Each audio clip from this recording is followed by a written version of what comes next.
get some hot water. Well, first it's going to be regular water. And we got to set it on top of the stove on a low heat.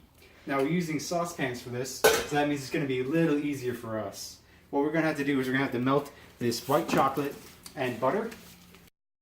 Now, since I have to follow the instructions and I haven't practiced too much, it may be a little choppy at times. While we're waiting for this water to reach a nice steady bubble, because it's at a low heat right Not now. bubble boil. Boil. Okay, meanwhile we have to beat these 4 eggs with sugar, vanilla extract, and mixing bowl.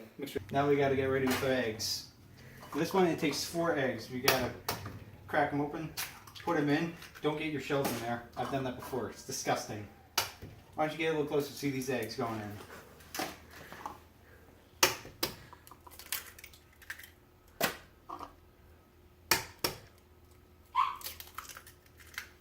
If you hear any weird noises, that's just my dog in the background. Allow me to just get my fingers clean real quick. Got some egg yolk on them. Next, we gotta do 2 cups of sugar, and we're doing this all while we wait for the water to boil. Then we'll be able to melt our white chocolate and our butter. For this, we're gonna need 2 cups of sugar. My family just gets Domino sugar. I have no preference for sugar because sugar is just tasty.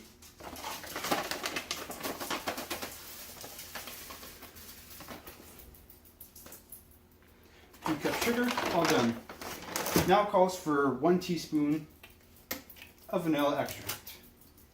Thankfully, I have 1 teaspoon. I was about to do 2 half measurements.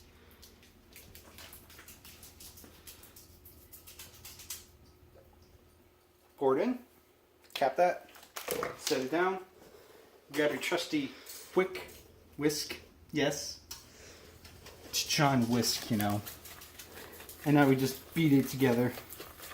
Now when I say beat, you don't have to wear an A shirt. That's just a stereotype. Ah, yeah, there we go. Looking all nice and yellowy. Combined, yellowy. Regardless, as tasty as it looks, you may not want to taste it. There's still the chance of getting sick. And another thing that we forgot to do, gotta preheat our oven to 350 degrees.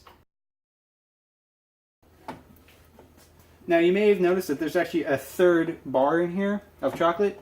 That actually just makes it taste a little better if you ask me. No. Now that the mixture is all melted, see that looks just fine. Got a bit of that white down top, nice and yellow from the butter. Got to move it off the heat and let it cool for a few more minutes. It's cool a little bit. We got to get this mixed in. However, we don't want to cook the egg, so we can't just pour it right in. What we got to do is a slow method called incorporation. We're going to get a little bit in here, mix that around, and then we're going to slowly pour it into here and mix it some more. So I'm just going to get a nice little bit of our mixture from before. Get that in there. Put it back. Start mixing around. Just got to get a little mixed up till it's looking just about right. Looking pretty good, yeah? We can try. And now we start pouring into our mixing bowl very slowly while mixing. This should hopefully avoid cooking the eggs and get it all mixed up. Now we got this all incorporated and nicely mixed, we got to add in our other 2 ingredients. 1 teaspoon salt. We happen to use Morton's natural sea salt here just because it's a family thing. And then 2 cups all-purpose flour. Make sure it's all-purpose. Flour does have a bit of a difference.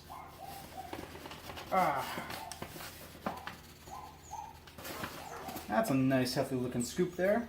Maybe move the whisk out of the way just to be safe. That's the 1 cup.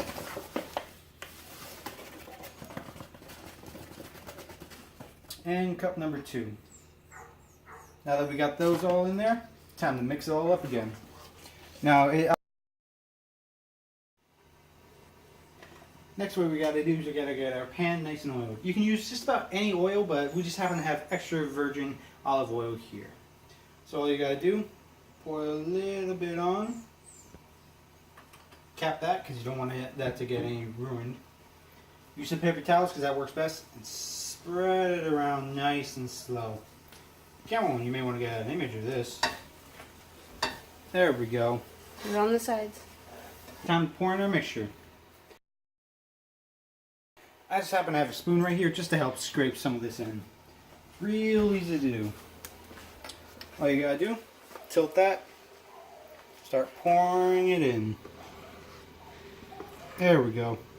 Now if it looks thick like this, that's just about how you want to get it. After all, these are brownies, not bread, not any kind of custard, brownies. White chocolate brownies to be at that.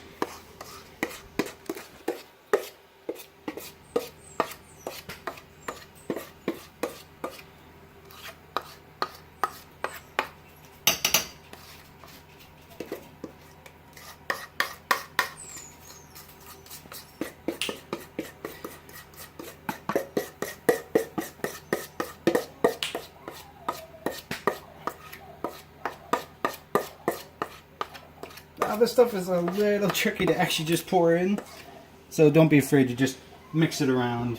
Make sure it's all spread out nice and even onto the pan.